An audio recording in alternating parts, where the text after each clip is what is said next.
Hiya, I know it's been a while since my last video, but it's been quite a busy month for me. I mean, I've been on holiday, yes, and work's been really busy, so it's been hard to get the time to kind of put together a new video. But it is the last day of June, and I thought I'd put together some of my June favourites for you. So some of the things I've really enjoyed this month, and because I've went on holiday I bought a whole load of new stuff, so I've got loads of gadgets that I'd like to show you.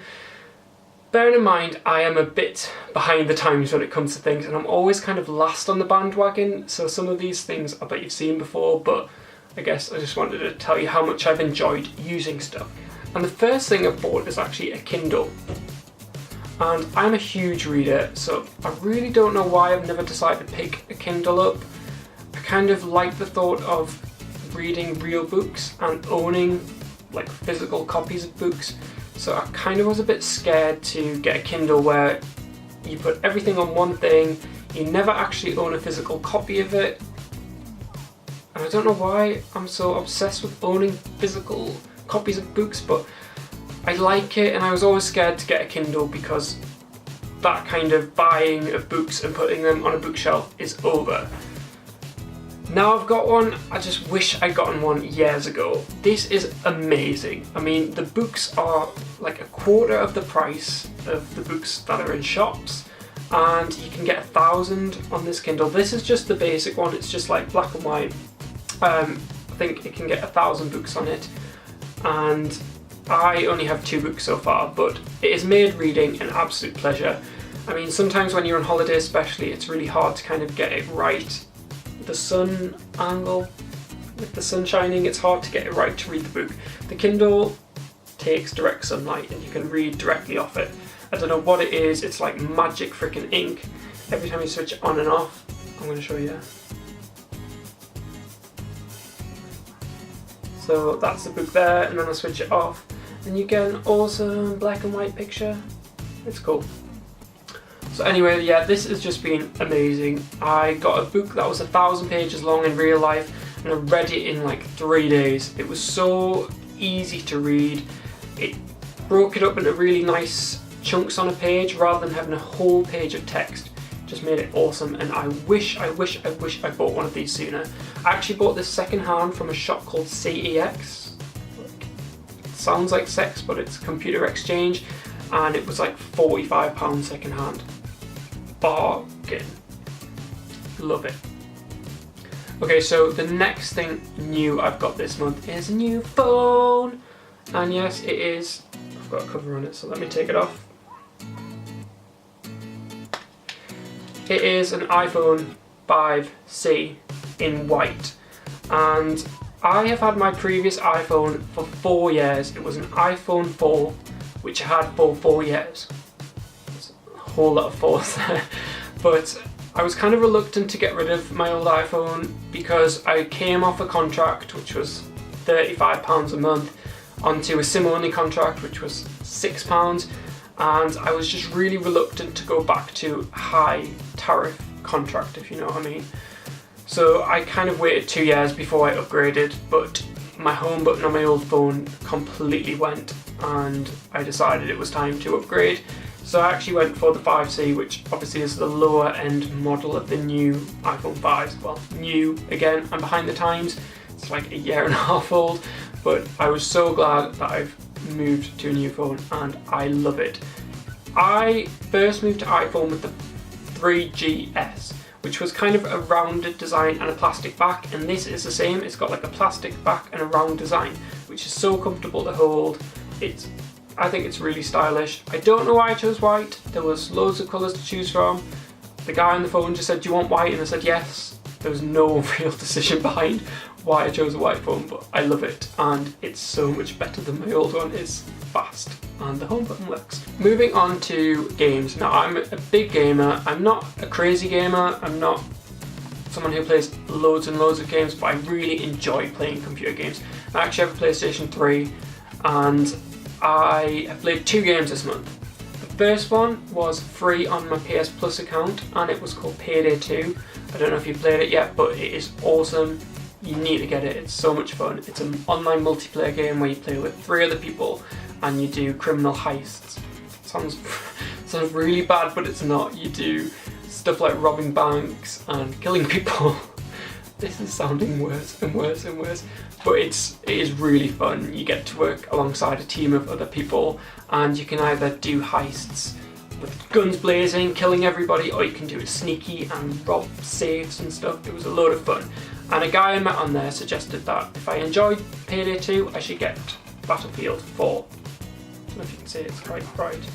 I've never ever really been into first-person shooters, but I really liked the fact of working in a team together, and he said this is a great game to go for, and he's right, it's amazing. Again, I'm so late to the bloody table. It is an amazing, fast, frenetic game. You can get in vehicles, you can get loads of different weapons, you can be loads of different types of team member, from a sniper to a shooty guy. It's amazing. And even though I'm not the best at first-person shooters, there's so many tasks you can help with in the game that gets you experience points. So you might be good at blowing up vehicles or capturing flags. You still get experience points, and you can do really well even if you're not the best at shooting and killing people, which I'm not the best. So I've really enjoyed that. I guess I should have talked about a book that I'm reading while I was talking about my Kindle, but a book that I started reading this month and finished in 3 days was called Words of Radiance by Brandon Sanderson, and he is one of my favourite ever authors. I've discovered him in about the past 2 years. He does loads of big epic fantasy series. There's one called Mistborn, a book called Elantris. If you've read those books, you need to read. And so far there's 2 books. This is the second I've been reading. The first one I think is called The Way of Kings, and it is freaking awesome. If you are a fan of these big high fantasy books like Lord of the Rings, even Harry Potter, if you want something a bit more mature, this book is the book for you. It is full of swords and sorcery and battles and epic fights and beautifully choreographed like fighting scenes where they use these amazing powers. And the characters are really realistic, they're really human, they have different dimensions to their personalities, they're flawed, and you never quite know what they're going to do. You don't really know who the bad guys are. There's a lot of intrigue and political stuff going on, and it tackles some really serious issues like slavery, feminism, depression, but in this epic fantasy setting. And if you are a fan of any kind of books that have a fantasy plot, you really need to read this book. It's something that I've talked to people and they haven't read it yet. Please read it. And the last thing I wanted to recommend, which I watched a few days ago, is a movie, and it was called Inner World. And it is a movie by a director called Lake Bell. She also stars as the main character in the movie. And again, I haven't heard anyone talk about this movie. I kind of read a little bit on the internet, and it was on Now TV, so I decided just to watch it, and it was mint. It was a brilliant film. If you like drama, stuff that gets really into people's personalities, watch this film. It is actually about a girl who's a vocal coach in Hollywood, and she's got this dream to be a voiceover artist for the big movie trailers. Her father is a massively famous one, and she kind of wants to emulate his success, but it's a really masculine world. There's not many female voiceover artists, and she doesn't really get a chance. And then one day she's in the studio doing some work with, I think, Eva Longoria of all people, and they give her a chance to do voiceover, and she gets it.